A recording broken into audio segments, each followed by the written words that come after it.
High প্রিয় শিক্ষার্থী বন্ধুরা, আজকে আমরা নবম দশম শ্রেণীর দ্বিতীয় অধ্যায়ে এই 8 নম্বর যে গুরুত্বপূর্ণ প্রশ্ন ছিল, 8 নম্বরের গুরুত্বপূর্ণ প্রশ্নটি আমরা সমাধান করব। তো আমাদের 8 নম্বর প্রশ্ন বলছে 1/aq plus 1/bq plus 1/cq equal 3abc হয়, তবে তোমার দেখাইতে হবে ab plus bc plus c সমান 0 এবং a সমান b সমান c। এই প্রশ্নটা পারার জন্য শুধু একটা অনুসিদ্ধান্ত মাথায় থাকলে এনাফ। যদি এই অনুসিদ্ধান্তটা তোমার মুখস্থ থাকে তো এই অঙ্কটা একদম ইজি। তো আমরা অনুসিদ্ধান্ত কি ছিল, যদি aq plus bq plus cq minus 3abc সমান 0 হয়, যদি aq plus bq plus cq minus 3abc সমান 0 হয়, তো এখান থেকে আমরা লিখতে পারি half into a plus b plus c second bracket a minus b whole square plus b minus c whole square plus c minus a whole square. এই অনুসিদ্ধান্তটি প্রমাণও দেয়া আছে আমাদের উদাহরণের মধ্যে। তো এখন আমাদের প্রমাণ লাগবে না, জাস্ট এটা মুখস্থ রাখতে পারলে এনাফ। তাহলে আমি আবারও বলতেছি, যদি aq plus bq plus cq minus 3abc হয়, তাহলে এর সলিউশন কি হবে, হাফ ইনটু তিনটার যোগফল into a minus b whole square plus b minus c whole square plus c minus a whole square. এতটুকু জিনিস জানা থাকলে এনাফ। তো আসলে এবার আমরা সমাধান করে নিই। তাহলে 8 নম্বর প্রশ্নটা এই সূত্রের আলোকে একটু ভাঙায় নিতে হবে। তো আমরা আমাদের দেওয়া ছিল আরেকবার লিখে নিই, 1/aq plus 1/bq plus 1/cq সমান সমান 3/abc।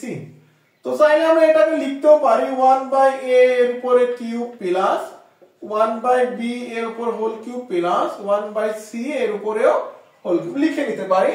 এবার এই প্লাসটা যদি বামে নিয়ে আসি তো অবশ্যই মাইনাস হয়ে যাবে। আমরা যদি এটাকে বামে নিয়ে আসি মাইনাস হয়ে যাবে, যেহেতু 3টা লবে আছে 3টাকে সাইডে রাখো, আর 1/abc কে লিখতে পারি 1/a into 1/b into 1/c সমান সমান 0। আশা করি বুঝতে পারছো। আমি আবারও রিপিট করতেছি, এইটাকে বামে নিয়ে আসার ফলে মাইনাস, 3টাকে সামনে রাখো, তাহলে উপরে কিছু থাকছে না, মানে একটা 1, তাহলে 1/a 1/b 1/c সমান সমান কত, 0। এবার তুমি একটু কল্পনা করো, এইটা দেখতে এই অনুসিদ্ধান্তের মতো হয়ে গেছে, অর্থাৎ aq plus bq plus cq minus 3abc, a মানে 1/a, b মানে 1/b, c মানে 1/c। তাহলে আমরা এই অনুসিদ্ধান্ত লিখতে পারি। লিখতে পারি সুতরাং প্রথমে হাফ ইনটু তিনটার যোগফল, অর্থাৎ 1/a 1/b প্লাস 1/c। তো এরপরে কি করবা, এই দুইটার বিয়োগফল, অর্থাৎ 1/a মাইনাস 1/b তার whole square plus 1/b minus 1/c তার whole square plus 1/c minus 1/a তার whole square second bracket close. আশা করি আমরা এটা বুঝতেছি। নরমালি অনুসিদ্ধান্ত বসায় দিলে হয়ে যাচ্ছে, সমান সমান 0।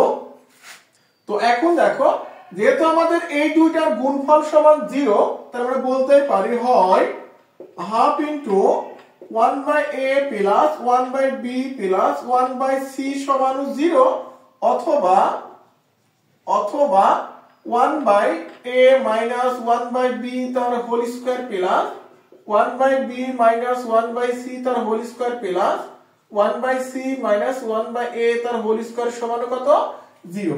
এই যে কতগুলো রাশির গুণফল শূন্য হলে প্রত্যেকটা আলাদা আলাদা শূন্য লেখা যায়, অর্থাৎ এটার সমানও 0, এটার সমানও 0। তো এখান থেকে যদি হাফটা 0 এর সাথে ভাগ করো 0ই হয়ে যায়, তাহলে 1/a plus 1/b plus 1/c সমান 0। এই 0 এর সাথে আমরা হাফটা ভাগ করে দিলাম। তো এইবার যদি এখানে আমরা লসাগু করি, তাহলে a b c আসবে আমাদের লসাগু। a আর a যদি ভ্যানিশ হয়ে যায়, তাহলে bc a 1 এর সাথে গুণ করলে হবে bc, তাহলে b যদি ভ্যানিশ হয় ac 1 এর সাথে গুণ করলে হবে ac বা ca, আর এখানে থাকবে আমাদের ab সমান সমান 0। যদি এটা আর গুণ করো, তাহলে abc 0 এর সাথে গুণ করলে 0 হয়ে যাবে। তাহলে সুতরাং ab plus bc plus ca সমান সমান 0। এই দেখো, এইটার সাথে গুণ করলে 0, লবের পার্টটা বসে যাবে। তাহলে আমাদের প্রথম প্রমাণ কিন্তু হয়ে গেছে। যে A B plus B C plus C এর মান কত হলো 0। একটা প্রমাণ শেষ। এইবার আমার দ্বিতীয় পার্ট থেকে প্রমাণ করতে হবে a সমান b সমান c। তো এইটা প্রমাণ করার জন্য আমাদের একটা মুখস্থ কথা জানা থাকতে হবে। আমরা লিখে নেব আমরা জানি কতগুলো রাশির বর্গের সমষ্টি শূন্য হলে, কতগুলো রাশির বর্গের সমষ্টি শূন্য হলে প্রত্যেককে আলাদাভাবে শূন্য লেখা যায়। তাহলে কতগুলো রাশির বর্গের সমষ্টি যদি শূন্য হয় প্রত্যেককে আলাদাভাবে শূন্য লেখা যায়। দেখো তো এখানে এ একটা রাশি বর্গ তার সমষ্টি, আবার একটা রাশি বর্গ তার সমষ্টি মানে যোগফল, এটা বর্গ তার সমষ্টি সমান কত 0 যদি হয় তাহলে আমরা সিঙ্গেল অর্থাৎ 1/a - 1/b তার হোল স্কয়ার সমান 0 লিখতে পারি। আবার আমরা চাইলে 1/b - 1/c তার হোল স্কয়ার সমানও 0 লিখতে পারি। তো এইবার যদি ক্যালকুলেশন করো a স্কয়ার 0 যদি তুমি রুট করে দাও তো 0ই হবে। তো 1/a - 1/b সমান 0, তাহলে 1/a সমান 1/b। যদি আর গুণ করো a সমান কত পাচ্ছো b, আমরা a সমান কত পেয়েছি b।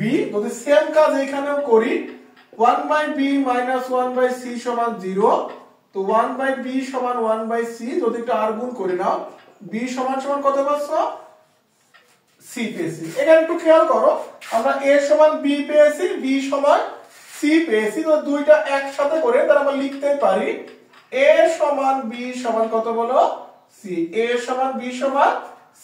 এই দেখো দেখানো হয়ে গেল। তাহলে আশা করি বুঝতে পারছো আমরা প্রশ্নটা কিভাবে সলভ করব।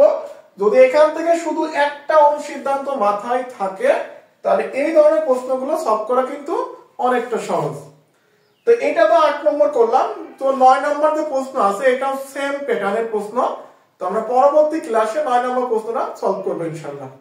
তো এতক্ষণ আমাদের সাথে থাকার জন্য ধন্যবাদ। তোমার পরবর্তী ক্লাস দেখার জন্য আমন্ত্রণ থাকলো সবাই। আসসালামু আলাইকুম।